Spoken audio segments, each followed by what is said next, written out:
Hello एनिम lovers, कैसे हो? I hope कि तुम सब अच्छे ही हो और अच्छे ही रहना यार, क्योंकि तुम लोग अच्छे नहीं रहोगे तो मेरी वीडियोस कौन देखेगा और उसे लाइक कौन करेगा? क्योंकि तुम्हारे एक लाइक से मुझे बहुत ज्यादा मोटिवेशन मिलता है। तो आओ स्टार्ट करते हैं आज का एपिसोड। तो डीमन गॉड के पिछले एपिसोड में हमने ये देखा था कि क्वीन शाओसिंग लू के साथ बिताए हुए कुछ पलों को याद कर रही होती है और वहाँ से जाने लगती है। तो अब आगे उसके बाद क्वीन वहाँ से चली जाती है और हमें कुछ दिनों के बाद का सीन दिखाया जाता है, जहाँ पे शाओसिंग लू वापस से झाड़ू लगा रहा होता है और वो कहता है कि क्वीन को जाए हुए कुछ दिन हो गए हैं और यहाँ पे कोई भी डीमन नहीं है और ना ही कोई पैराडाइज यहाँ पे आके कोई परेशानी खड़ी कर रहा है। सब वापस से पहले की तरह नॉर्मल हो गया है। लेकिन फी को ताओइस्ट मास्टर के कब्रिस्तान और हमारे छात्रावास को लेकर कुछ न कुछ संदेह तो जरूर है, लेकिन फिर भी वो उसको पता लगाने की कोशिश नहीं कर रही है। लेकिन क्वीन के जाने के एक दिन के बाद वो माउंटेन पे प्रैक्टिस करने के लिए गई थी और जाने से पहले उसने बस इतना कहा कि मुझे और भी ज्यादा स्ट्रॉन्ग बनना है। मैं हमेशा सोचता हूँ कि वो इस बारे में कुछ ना कुछ जानती है, लेकिन डीन ने इतनी आसानी से मेरी बातें कैसे मान ली? और मेरी बातें सुनने के बाद और ताओइस्ट मास्टर के कब्रिस्तान में चोरी होने से डीन ने मुझे वहाँ पे सफाई करने से मना कर दिया है। अब मुझे सिर्फ इस एरिया की सफाई करनी पड़ती है और यहाँ पे सफाई करना बहुत ही आसान है क्योंकि यहाँ पे ज्यादा लोग नहीं आते। और शाओसिंग लू ये सारी बातें कह ही रहा होता है तो उसके पीछे से आवाज आती है कि मास्टर मैं आ गई, और ये कोई और नहीं बल्कि जुई होती है, जिसकी आवाज सुनने के बाद शाओसिंग लू घबरा जाता है। लेकिन साथ ही शाओसिंग लू खांस के बहुत ही रोब में कहता है कि मैंने तुम्हें लास्ट टाइम कहा था कि अगर तुम्हें कुछ खाना है, लेकिन जुई उसको पूरा बोलने नहीं देती और कहती है कि हाँ मैं अपने साथ कुछ चीजें लाई हूँ, देखो यहाँ पे। और उसके बाद जब शाओसिंग लू उस चीज को देखता है तो वो हैरान हो जाता है क्योंकि जुई एक बड़े से बीस्ट को पकड़ के लाई होती है जिसका नाम the golden horn roaming beast है। और शाओसिंग लू इसे देखकर बहुत ही ज्यादा चौंक जाता है क्योंकि जो नॉर्मल रोमिंग बीस्ट होते हैं वो इंसानों से छोटे होते हैं, लेकिन ये जो रोमिंग बीस्ट है ये इंसानों से भी बहुत ज्यादा बड़ा है। और उसके बाद शाओसिंग लू ये देखकर हैरान हो जाता है कि उसकी व्हाइट आईब्रोज होती हैं, यानी कि ये नॉर्मल रोमिंग बीस्ट नहीं है बल्कि ये एक मिस्ट्री बीस्ट है जो कि रोमिंग बीस्ट किंग है। उसके बाद शाओसिंग लू जुई को देखता है और ये सोच रहा होता है कि आखिर इस लड़की का ग्रेड क्या है, इसने इस मिस्ट्री बीस्ट को कैसे पकड़ लिया। लेकिन जुई उस मिस्ट्री बीस्ट को देख रही होती है और कहती है कि रोमिंग बीस्ट किंग ये क्या है? ये सुनने में तो बहुत ही अच्छा लग रहा है, लेकिन ये तो बहुत ही ज्यादा कमजोर था। और उसके बाद शाओसिंग लू कहता है कि आखिर इस लड़की का बैकग्राउंड क्या है, इसने तो मुझे फूड के लिए बहुत ही आसानी से मना लिया। उसके बाद जुई शाओसिंग लू से कहती है कि मास्टर हम कब डिनर करने वाले हैं, लेकिन शाओसिंग लू उसको कोई जवाब नहीं देता और वो अपने ही ख्यालों में खोया रहता है और वो ये सोच रहा होता है कि इस लड़की ने मुझे तो मना ही लिया। और उसके बाद शाओसिंग लू जैसे ही मिस्ट्री बीस्ट के शरीर पे अपना हाथ फेरता है वैसे ही मिस्ट्री बीस्ट अपनी आंखें खोल देता है और ये देखकर शाओसिंग लू बहुत ज्यादा घबरा जाता है और कहता है कि ये तो अभी तक मरा ही नहीं है, आखिर यहाँ पे चल क्या रहा है? तो जुई कहती है कि आपने कहा था कि आपको फ्रेश मीट चाहिए तो इसीलिए मैं इसे यहाँ पे जिंदा ही ले आई। तो शाओसिंग लू घबराते हुए कहता है कि मैंने इतना भी ज्यादा फ्रेश नहीं कहा था। और उसके बाद वो मिस्ट्री बीस्ट शाओसिंग लू के पीछे पड़ जाता है। तो जुई कहती है कि मास्टर क्या आपको मेरी हेल्प चाहिए? तो शाओसिंग लू कहता है कि नहीं, अगर मैं अपने मीट को हैंडल नहीं कर सकता तो मैं एक सोल एमुलेटर बनने के काबिल नहीं हूँ। और वहीं पे ऊपर रुई सेंगवान और क्वी सेंगवान खड़े होते हैं और वो दोनों शाओसिंग लू पे ही नजर रख रहे होते हैं। क्वी अपने भाई रुई से कहती है मुझे नहीं पता कि लॉर्ड जर्नल प्रेसिडेंट ने क्या सोच के हमें जर्नल स्कूल से यहाँ पे भेजा और उसके बाद हमें इस झाड़ू लगाने वाले लड़के पे नजर रखने को कहा। ये लड़का तो अपना पूरा टाइम झाड़ू मारने और सोने में बिता देता है, तो क्यों हम इस पे एक स्पाई की तरह नजर रख रहे हैं? इसका कूड़े जैसा फेस तो देखो। तो रुई अपनी बहन की बातें सुनने के बाद कहता है कि जरा धीरे बोलो, इंटेलिजेंस के द्वारा जो खबर मिली है उसके अनुसार ये लड़का सोल प्रिसेप्शन में बहुत ही ज्यादा ताकतवर है। हालांकि मैंने अपना आइसोलेशन एरिया बनाया है और इसीलिए मुझे अपनी सांसों को छिपाना होगा इस इंसान से। लेकिन क्वी रुई की बातें सुन के भड़क जाती है और कहती है कि अगर ये लड़का इतना ज्यादा पावरफुल है तो ये एक रोमिंग बीस्ट से क्यों डर के भाग रहा है? तो उसके बाद रुई कहता है कि ये कोई नॉर्मल रोमिंग बीस्ट नहीं है और वो लड़का उससे डर के नहीं भाग रहा है। तुम पहले उसके मूवमेंट्स को अच्छे से देखो फिर मुझसे कुछ कहना। और उसके बाद जब क्वी शाओसिंग लू को देखती है तो वो हैरान हो जाती है क्योंकि शाओसिंग लू उस बीस्ट से डर के नहीं भाग रहा होता है बल्कि वो उस बीस्ट के लिए एक जाल तैयार कर रहा होता है और वो उस बीस्ट को गोल गोल घुमा रहा होता है। फिर रुई अपनी बहन से कहता है कि वो लड़का सोल एमुलेटिंग एरा को इस्तेमाल कर सकता है और ये चीज देख के क्वी भी बहुत ज्यादा हैरान हो गई होती है और वो कहती है कि क्या ये लड़का सोल एमुलेटर है? ये तो सच में बहुत ही ज्यादा रेयर है। तो रुई कहता है हाँ, लेकिन वो इसकी अभी शुरुआत है। एक सोल एमुलेटर के पास शांत दिमाग होना चाहिए, तभी वो सोल एमुलेटिंग कर सकता है। और ये लड़का जिस तरीके से अपना काम कर रहा है, मुझे ऐसा लग रहा है कि हमारे व्यवसाय में भी इस तरह से काम करने वाला कोई भी नहीं है। और उसके बाद शाओसिंग लू कहता है कि मैंने फाइनली इसे सेंटर में ला दिया है। और उसके बाद शाओसिंग लू अपने पावर का इस्तेमाल करता है और एक बड़ा सा लाइटनिंग स्ट्रोक तैयार करके उस बीस्ट के ऊपर गिरा देता है। ये देखकर जुई बहुत ज्यादा खुश हो जाती है। और उसके बाद शाओसिंग लू अपने सोल एमुलेटिंग का इस्तेमाल करता है और ये सारी चीजें वहाँ से रुई और क्वी देख रहे होते हैं। और वो ये सारी चीजें देख के बहुत ज्यादा हैरान हो रहे होते हैं। और ये देख के क्वी रुई से पूछती है कि आखिर यहाँ पे क्या चल रहा है? मुझे लगा था कि फायर सोल टेक्निक का इस्तेमाल एमुलेट सोल ही कर सकते हैं। तो रुई कहता है कि हाँ, ये चीज सिर्फ और सिर्फ थियरी में है। सोल टेक्निक ब्लड और मीट को जला देती है, इसीलिए इसका इस्तेमाल सोल एमुलेटिंग फूड को बनाने में नहीं हो सकता। और उसके बाद रुई बताता है कि यही एक कारण है जिससे सोल एमुलेटर इंसानी दुनिया में सोल फायर टेक्निक का इस्तेमाल कर सकते हैं और वो इस चीज को बहुत अच्छे से कंट्रोल कर सकते हैं, जिसकी वजह से वो बहुत ज्यादा ताकतवर भी होते हैं। और कुछ पुरानी किताबों में ऐसे नॉन फायर सोल एमुलेटर्स का जिक्र किया गया है जो कि थंडर का इस्तेमाल करके सोल एमुलेटिंग करते हैं, जो कि लीगल नहीं है। लेकिन शाओसिंग लू अपने थंडर के पावर से ही उस मिस्टीरियस बीस्ट को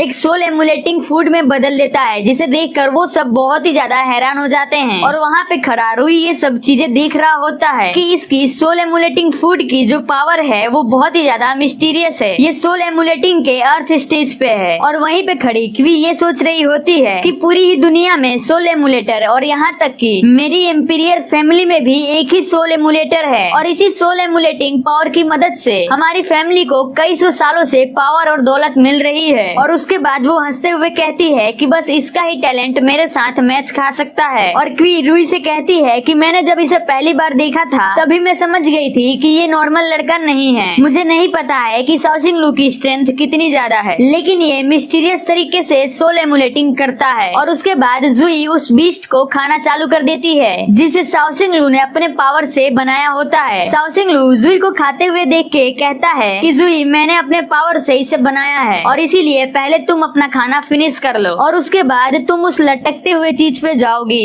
ठीक है? तो जुई कहती है यस मास्टर। तो अगर आपको वीडियो अच्छी लगी हो तो प्लीज वीडियो को लाइक, चैनल को सब्सक्राइब करना ना भूले। मिलते हैं अगली वीडियो में।